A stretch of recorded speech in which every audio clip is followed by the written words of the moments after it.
వాళ్ళు ఇచ్చే అదనపు అప్పు అధ్యక్ష మంత్రి గారు మాట్లాడారు. అధ్యక్ష సీనియర్ శాసనసభ్యులు హరీష్ రావు గారు మాట్లాడడం ఇది అవాస్తవము. రైతులకి వ్యవసాయపు కరెంటుకి బిల్లు కట్టమని ఏ చట్టము ఏ కేంద్ర ప్రభుత్వం రికమెండ్ చేయలేదు. నేనెందుకు ఇంటర్వ్యూ అవుతానంటే గతంలో మీ ముఖ్యమంత్రి ఆ విషయంలో అబద్ధాలు మాట్లాడిండు, ఈ రోజు మీరు అబద్ధాలు మాట్లాడుతున్నారు.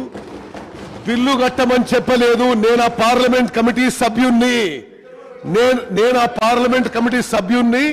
ఆ విషయం పదే పదే మీరు ప్రస్తావించడం దయచేసి ఈ అవాస్తవాలు శాసనసభలో ప్రస్తావించొద్దు. మహేశ్వర్ రెడ్డి గారు అవకాశం వస్తుంది. బోరు బావుల దగ్గర మీటర్లు పెట్టాలని చెప్పింది నిజమా కాదా? ఉత్తమ్ కుమార్ రెడ్డి గారిని అడుగుతున్నా.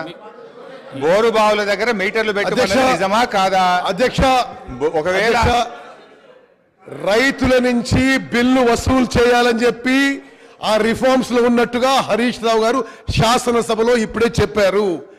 ఆ రిఫార్మ్స్ లో రైతుల నుంచి బిల్లు వసూలు చేయమని చెప్పి ఎక్కడా లేదు అని ఆ పార్లమెంట్ కమిటీ సభ్యునిగా మీకు చెప్తున్నా. అధ్యక్ష నేను స్పష్టంగా ఉత్తమ్ కుమార్ రెడ్డి గారిని అడుగుతున్నా.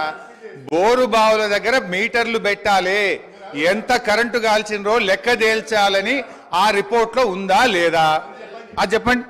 అధ్యక్ష, నేను చాలా స్పష్టంగా చెప్తున్నా. ఉచిత వ్యవసాయానికి ఉచిత విద్యుత్తులో వాళ్ళు ఏమన్నారు, రైతులు బిల్లు కట్టాలని చెప్పి రిఫార్మ్స్ లో ఉందని. ఆ రిఫార్మ్స్ లో రైతులు బిల్లు కట్టాలి లేదు అని నేను ఆ పార్లమెంట్ కమిటీ సభ్యులు మీకు చెప్తున్నా. ఇప్పుడు ఉత్తమ్ గారికి ధన్యవాదాలు. మీటర్లు పెట్టాలని మాత్రం వారు అంగీకరించారు. దాని మీద వాళ్ళు క్లారిటీ ఇవ్వలేదంటే వారు అంగీకరించారు, వారికి ధన్యవాదాలు. ఒకటి, రేపు సరే విద్యుత్ మీద డిస్కషన్ ఉంది, మా జగదీష్ రెడ్డి గారు డీటెయిల్ గా చెప్తారు. అధ్యక్ష ఎందుకంటే అధ్యక్ష ఈ కేంద్రంలో ఉన్న బీజేపీ వైఖరి ఎట్లా ఉందంటే, గతంలో గ్యాస్ సిలిండర్ల విషయంలో ఏం చేసింది అధ్యక్ష, డబ్బులు మీరు కట్టి ఫుల్ సిలిండర్ తీసుకోండి, సబ్సిడీ మీ అకౌంట్ లో వేస్తామని అలా దించిండ్రు. దించినాక ఏం చేసిండ్రు అధ్యక్ష, సబ్సిడీ సిలిండర్ ధర 1000 రూపాయలు అయింది, సబ్సిడీ మాత్రం ఎత్తేసిండ్రు అధ్యక్ష. ఇది కూడా అట్లనే ఉంటుంది అధ్యక్ష. రేపు మీటర్లు పెడతారు, ఎల్లుండి బిల్లులు పంపించి కడితేనే చేస్తామని చెప్పి మెలిక పెట్టేటువంటి ప్రభుత్వం ఉన్నది. అధ్యక్ష, ఈరోజు జాతీయ అంతర్జాతీయంగా చూస్తే జిఎస్డిపి వర్సెస్ డెట్ రేషియోలోనే అప్పులు చూస్తారు అధ్యక్ష.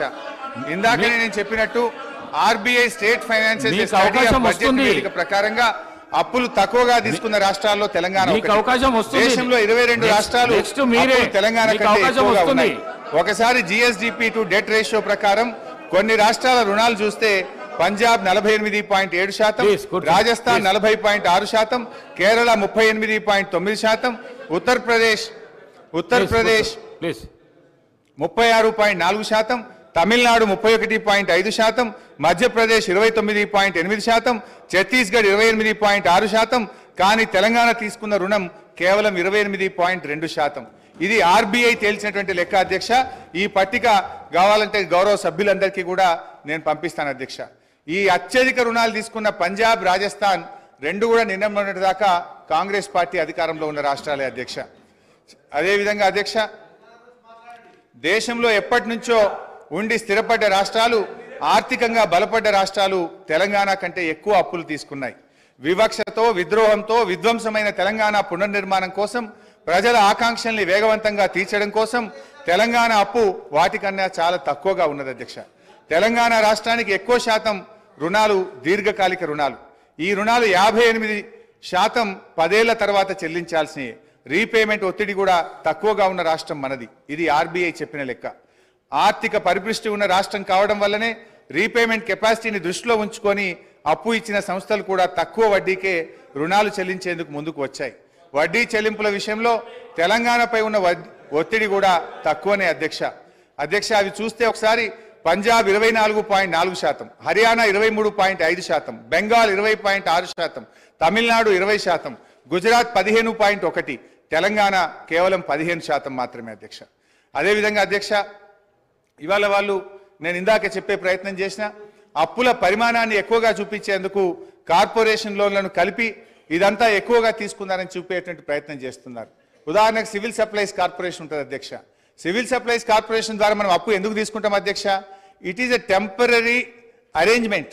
రైతులకు మనము 2 రోజుల్లోగా డబ్బు చెల్లించాలని, తీసుకున్న వడ్లకు వెంటనే డబ్బులు ఇవ్వాలని మనము లోన్ తీసుకొని రైతులకు పేమెంట్ చేస్తాం అధ్యక్ష. మనకు ఎఫ్సిఐ నుంచి డబ్బులు వచ్చిన తర్వాత ఆ డబ్బు తిరిగి బ్యాంకులకు మనం కట్టడం జరుగుతుంది అధ్యక్ష. అదేవిధంగా కేంద్ర ప్రభుత్వం నుంచి కూడా డబ్బులు రావడానికి కొంత టైం పడుతుంటుంది. అది మనం ఆ టైం పీరియడ్లో మనము అప్పు తీసుకొని అటు రైతులకు ఇబ్బంది కాకుండా మనం ముందుకు పోతూ ఉంటాం. కానీ ఏంటంటే వీళ్ళు ఇదంతా కూడా ఇదేదో రాష్ట్ర ప్రభుత్వ అప్పుల కుప్పైందని చెప్పి చూపించేటువంటి ప్రయత్నం. అట్లే విద్యుత్ కార్పొరేషన్ల విషయంలో కూడా రేపు మంత్రి గారు డీటెయిల్గా చెప్తారు, నేను వాళ్ళకి పోను కానీ అధ్యక్ష. మనము విద్యుత్ కార్పొరేషన్ల విషయంలో కూడా మా మాజీ మంత్రి గారు జగదీష్ రెడ్డి గారు సభ్యులు డీటెయిల్గా చెప్తారు అధ్యక్ష.